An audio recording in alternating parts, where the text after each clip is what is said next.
Devez-vous parfois prendre la parole en public? Si c'est le cas et que vous êtes comme la majorité des gens, vous êtes probablement nerveux car il s'agit d'une activité que vous avez rarement l'occasion de faire.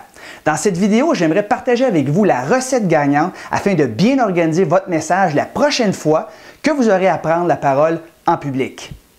La structure d'une présentation efficace, selon moi, contient 5 éléments, soit l'ouverture, l'introduction, le corps, la conclusion et la fermeture. Feriez-vous construire une maison sans faire un plan? Évidemment que non. De même, dorénavant, ne faites jamais un discours sans avoir un bon plan. La première étape d'un discours gagnant est l'ouverture.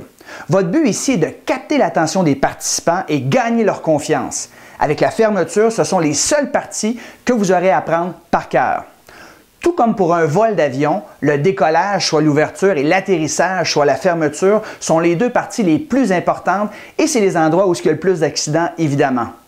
Une des meilleures façons d'ouvrir un discours afin de capter l'attention des participants est de leur poser une question ou des questions en leur faisant lever la main. La deuxième étape d'un discours gagnant, c'est l'introduction.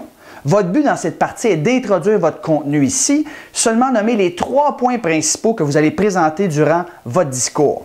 Vous pouvez également, dans cette partie, établir votre crédibilité en parlant brièvement de votre expérience, d'où vient votre passion ou votre intérêt pour votre sujet.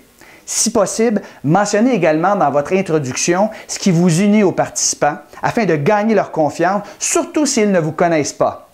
Ne vous excusez surtout pas et ne dites jamais que vous n'avez jamais parlé en public ou que vous n'êtes pas habitué de parler en public. Les gens vont s'en rendre compte par eux-mêmes. La troisième partie est le corps. Votre but ici est de présenter vos points principaux, idéalement 3. Quelles sont les 3 questions majeures que vont se poser votre auditoire une fois que vous aurez annoncé votre message clé? Ces questions vont ainsi former la structure de votre présentation. Répondez toujours aux questions que l'auditoire se pose dans sa tête. Très important également d'illustrer chacun de vos points avec des histoires, des preuves, des anecdotes, des exemples, des métaphores, analogies, citations, statistiques, témoignages d'experts ou exemples de cas vécus. En fait, ce sont vos illustrations qui vont rendre votre présentation intéressante. La 4e clé d'une présentation gagnante, c'est la conclusion.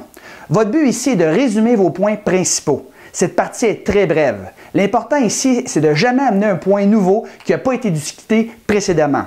Et finalement, la 5e et dernier élément d'une présentation gagnante, c'est votre fermeture. Votre but ici, c'est d'émouvoir puis d'inciter l'auditoire à passer à l'action. Comme pour l'ouverture, vous devez apprendre cette partie par cœur. La fermeture est particulièrement importante parce que ce que les gens vont se rappeler. Si vous ouvrez une période de questions, très important, faites-le avant votre fermeture. Ne faites jamais l'erreur de terminer une présentation sur une période de questions. Rappelez-vous que la fermeture a pour but principal d'inciter les participants à passer à l'action sur vos idées. En conclusion, les 5 éléments d'une présentation gagnante sont l'ouverture, l'introduction, le corps, la conclusion et la fermeture. Passez dès maintenant à l'action sur les idées apprises dans cette vidéo, structurez bien vos présentations et je suis persuadé qu'avec un peu de pratique, vous aurez beaucoup de succès la prochaine fois que vous aurez à prendre la parole en public. Sur ce, je vous souhaite bon succès.